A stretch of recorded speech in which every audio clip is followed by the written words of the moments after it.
Hello everyone, ओम sir coaching को तुम मान स्वागत। आज आम दशम श्रेणी फिजिकल साइंस बहीर द्वितीय अध्याय अम्ल क्षारक और लवणर प्रश्न उत्तर डिस्कसन करवा। प्रश्नावलीर फर्स्ट क्वेश्चन, गोटे द्रवण लाल लिटमस को नील परिणत करे, यार पीएच संभवतः केते होइथिबो। आमे जानिछंती क्षार ही लाल लिटमस को नील परिणत करिथाए आ तार पीएच साधारणतः 7 रु अधिक थाए। सेथिपई ऑप्शन डी जहाँकि 10 लिखा जाइछि सेटा ही हेबा हमर ठीक उत्तर। 2 नंबर क्वेश्चन, गोटे द्रवण अंडा खलपा खंडगुड़िक सहित रासायनिक प्रतिक्रिया करी एक गैस उत्पन्न करे, यह चून पानी को दुधिया कर दिए, यही द्रवणीटे कौन अच्छी।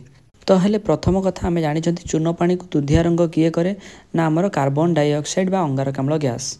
आम जानी अंडा खलपारे थाए कैल्शियम कार्बोनेट।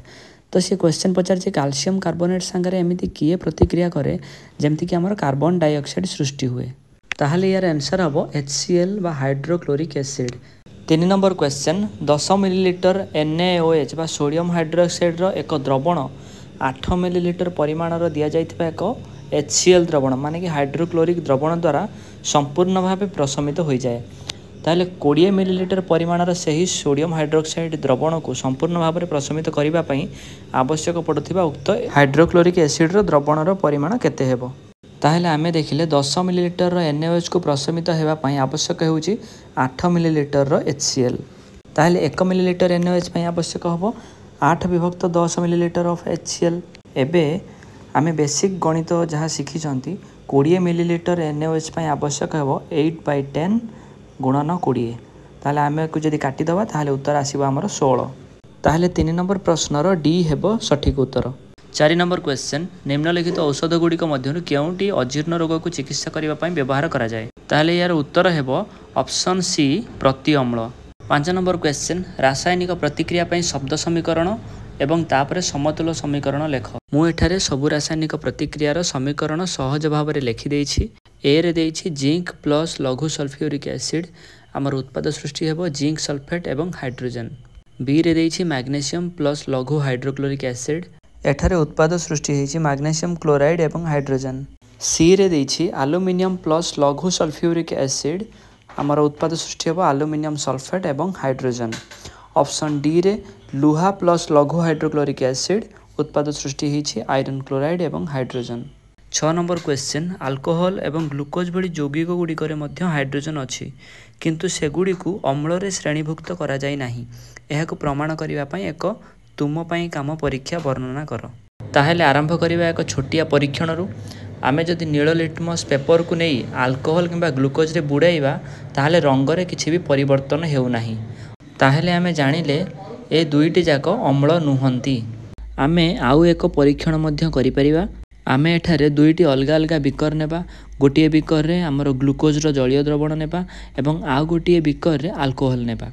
एहा सहित आमे एक विद्युत तार सह बैटरी एवं बल्ब रो संयोग करिबा एवं एही द्रवण मध्य देई विद्युत प्रवाहित करिबा पई चेष्टा करिबा, किंतु प्रकृत रे से बल्बटी जळिबो नाही। एथिरु प्रमाणित हैला जे अल्कोहल एवं ग्लुकोज रो द्रवण अम्लीय नुह, कारण जदि से माने अम्लीय होइथांते ताहले विद्युत शक्ति प्रवाहित होइथांता एवं आमर बल्ब जळिथांता। 7 नंबर क्वेश्चन, पातित जल विद्युत परिवहन करि पारे नाही किंतु वर्षा जल ताहा करि पारे काहेकि। उत्तर ताहले देखिबा, पातित जल अम्लीय किंबा क्षारीय नुह, तेणु यह विद्युत परिवहन करि पारे नाही, किंतु वर्षा जल वायुमंडलीय अंगारकाम्ल, नाइट्रोजन डाइऑक्साइड, सल्फर डाइऑक्साइड सह मिसी कार्बनिक अम्ल, नाइट्रिक अम्ल एवं सल्फ्यूरिक अम्ल सब सृष्टि करे, तेणु वर्षा जल अम्लीय हुए एवं विद्युत परिवहन करे। 8 नंबर क्वेश्चन, अम्ल गुड़िक जल अनुपस्थिति रे काहेकि अम्लीय प्रकृति प्रदर्शन करती नाही, ताहले उत्तर कौन देखिबा।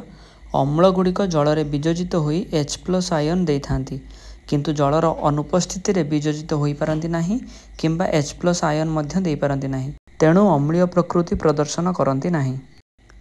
9 नंबर क्वेश्चन, ABCDE चिन्हित 5टी द्रवण को सर्वजनीन सूचक रे परीक्षा कले pH यथाक्रमे 4, 1, 11, 7 और 9 बोली जना पड़े, ताहेले केउ द्रवणटी आमर ABCDE 5टा क्वेश्चन देछि। तो देखिबा, ए रे देछि अम्लीय नुह कि क्षारीय नुह। साधारणतः अम्लीय बा क्षारीय नुह अर्थात pH साधारणतः 7 होता है, ताहले आंसर हम डी। बी रे देइछि सबल क्षारीय पीएच साधारणतः या भितर 11 हेबो आउ एठारे सी द्रवणर पीएच होछि 11। ऑप्शन सी देइछि सबल अम्लीय पीएच बहुत ही कम रही थाए तो एठारे 1 होछि उत्तर हेबो। ताले हमर द्रवण बी जहार कि पीएच 1 सेटा ही उत्तर हेबो। डी रे देइछि दुर्बल अम्लीय पीएच 4 हेबो जहा कि द्रवण ए रे अछि।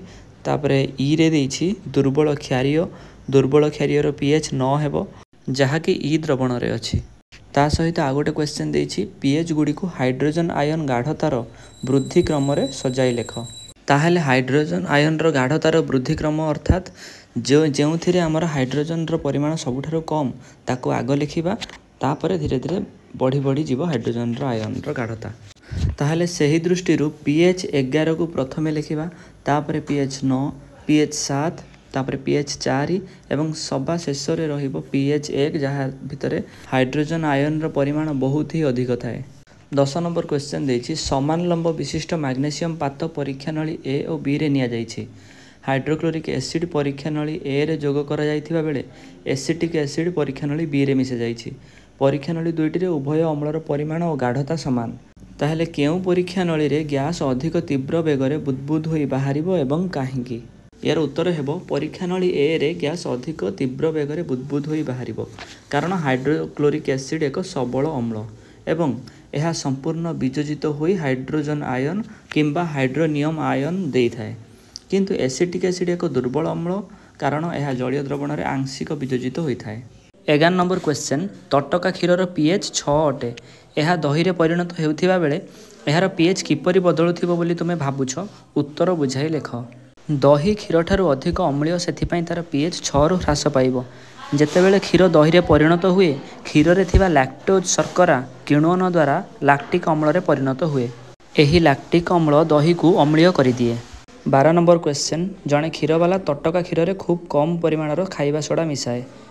ताहेले ए रे देइछि से काहेकि तटका क्षीरर पीएच 6 रु सामान्य क्षारीय अवस्था को परिवर्तन करि दिए।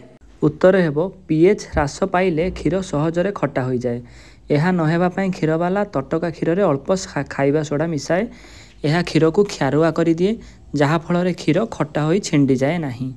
बी रे देइछि एही क्षीर दही रे परिणत हेबा पई काहेकि अधिक समय निए। यार उत्तर हेबो खाइबा सोडा एक क्षारीय पदार्थ होइथिबारु एहार उपस्थिति लैक्टिक अम्ल सृष्टि रे बाधा सृष्टि करे। एही कारणरू खाइबा सोडा मिश्रित क्षीर दही रे परिणत हेबा पई अधिक समय निए। 13 number question plaster of Paris को एक आर्द्रता प्रतिरोध पात्र रे रखिबा उचित काहेकि बुझाई लेख। प्लास्टर ऑफ पेरिस जल सहित मिसिले यह कठिन जिप्सम रे परिणत हुए। एही कारणरू प्लास्टर ऑफ पेरिस को एक आर्द्रता प्रतिरोध पात्र रे रखिबा उचित। 14 नंबर क्वेश्चन प्रशमनीकरण रासायनिक प्रतिक्रिया कौन दुईटी उदाहरण दियो। जेउ प्रतिक्रिया रे अम्ल क्षारक सह प्रतिक्रिया करी लवण और जल सृष्टि करे ताहाको प्रशमनीकरण कहा जाए। एठारे मु लिखिछि अम्लयुक्त क्षारक देव कौन लवण युक्त जल ता सहित उदाहरण दुईटा से पचारिछि। ताहले उदाहरण हेबो HCl plus NaOH give rise to NaCl plus H2O। द्वितीय उदाहरण 2KOH प्लस H2SO4 आमर उत्पाद सृष्टि करिबा कोन K2SO4 plus 2H2O। 15 number question धोइबा सोडा और खाइबा सोडार दुईटी लेखाएं व्यवहार लेख। प्रथमे आमे देखिबा धोइबा सोडार व्यवहार। धोइबा सोडा काच कागज और साबुन शिल्प रे व्यवहार हुए। यह जलर स्थायी खरत्व दूरीकरण रे व्यवहार हुए। एबे देखिबा खाइबा सोडार व्यवहार। खाइबा सोडा सोडा अम्ल अग्नि निर्वापक यंत्र रे व्यवहार हुए। यह प्रति अम्ल रूपे व्यवहार हुए जहाँ पाकस्थली अम्ल को प्रशमित करिथाए। जदि भिडियोटी भल लगी थाए भिडियो को लाइक करंतु। एमिति सबु विषयर प्रश्न उत्तर पाइबा पई ओम सार कोचिंग को सब्सक्राइब करि दियंतु।